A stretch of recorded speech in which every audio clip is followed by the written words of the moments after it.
The fact that we're all here tonight on this small island of Paros in the blue Aegean Sea to celebrate the loving partnership of Alexandra and Ysmael is truly remarkable.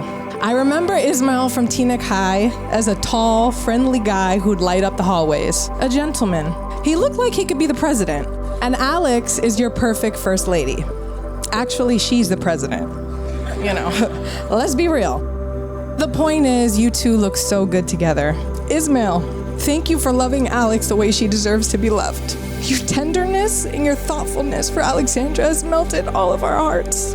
You make her feel special, safe, and loved. And as her best friend, there's nothing me or any of her other friends could want for her. They were lucky that they met, they fell in love, and now they got married.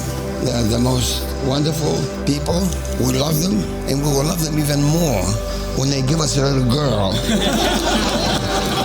Now, the way I see it, marriage is not just a partnership. It's also when a person finds their missing half. I've known Ysmael for most of my life. I've seen his highs and his lows. I've seen him laugh, and I've seen him cry, but I've never seen him whole until Alexandra came into his life. You completed him.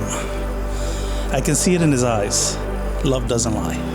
And now, if you could all raise a glass to the bride and groom.